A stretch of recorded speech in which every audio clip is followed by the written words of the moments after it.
Now, to switch gears entirely from my panicked warning for those in India and in the Philippines, I want to switch gears to another musing topic, this time something I mused on Facebook and on LinkedIn that I wanted to share, which is actually to the upside. And it's all related. It's all related to what we've been talking about, which is this idea that mind-boggling levels of value creation, of new opportunity occurs when one or more of these three things change. And we've talked about this on the podcast many times before. When regulations change, think of how when cannabis was legalized in the US, that created entire industries, entire companies, entire opportunities. I also think of the regulations changing around Uber, which made Uber possible, otherwise it would have ultimately killed it.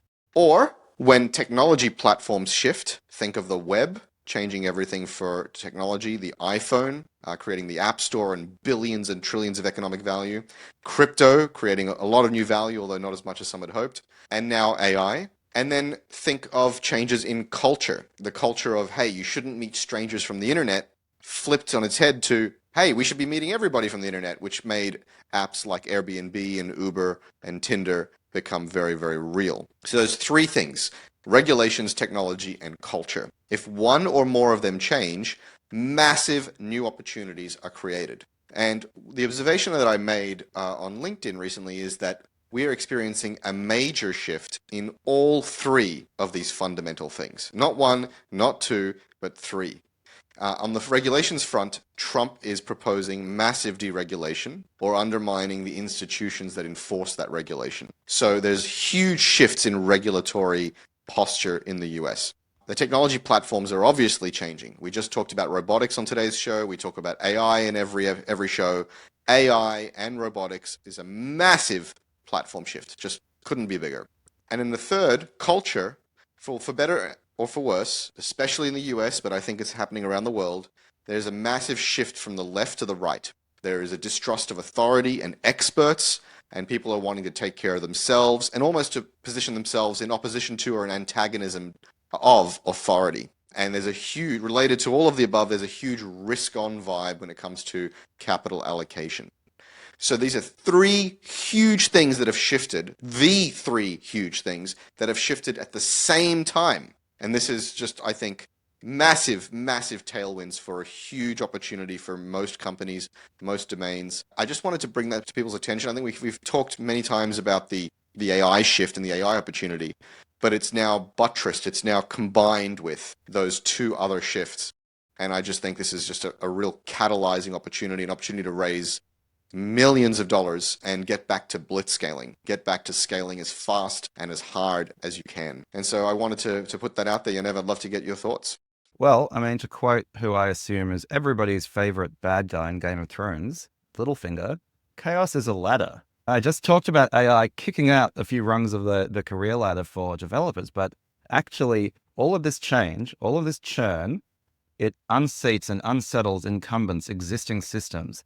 It is, as you say, ripe with opportunity. Now, don't be like Littlefinger because he was a bad dude and he ended up dead. So make good use of this chaos ladder. But, the ladder is there. I think that is your point, Chris. And, whether you use it for good or evil is up to you. But it would be foolish to ignore the vast opportunities that are created when systems change. And, lest the audience be confused about my position here, right? So in the last topic, I was expressing panic and fear, and now I'm expressing a lot of optimism, and I want to make it clear why that shift. In the last topic, I was expressing a lot of anxiety for everyday people.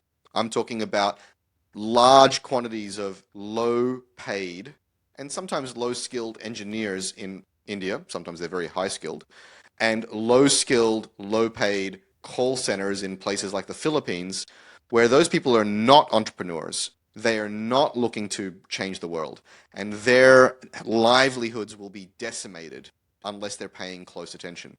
Why will they be decimated? Because of this second thing I'm pointing to, which is if you are an entrepreneur, you are a game changer, you are a first principles thinker, there is massive opportunity for you to create that change and to capture that value at the expense, potentially, not necessarily, of others.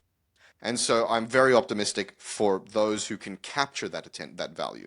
And so these are not in opposition or contradictory modes or moods, if you will. They're related. And I'm encouraging the audience to think about being on the second part of that equation and not on the first. I like to think that you, listener, audience of the Startup Podcast, are a high agency person.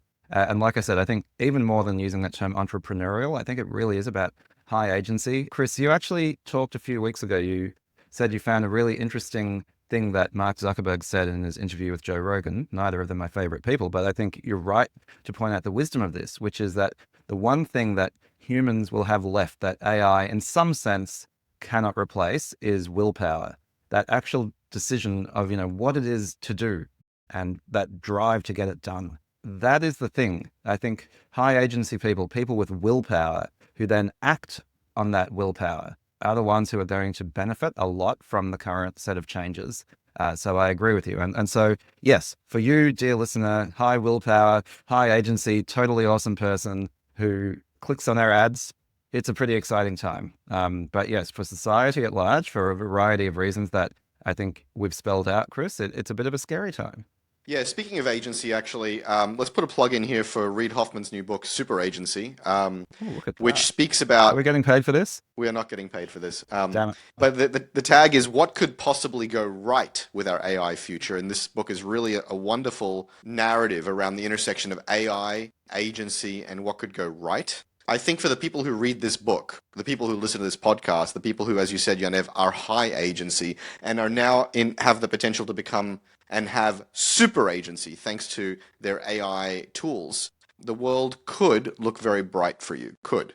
I've already read the book. It's a great book. You should do it. But if for people who are middle of the road, middle managers who are middling in their agency, in their cognitive, in cognitive capacity, or in their hustle, you need to wake up if you're listening to the sounds of our voices. It's time to hustle, and I'll say that to myself and you, Yanev, as much as the audience. It's time to get shit done.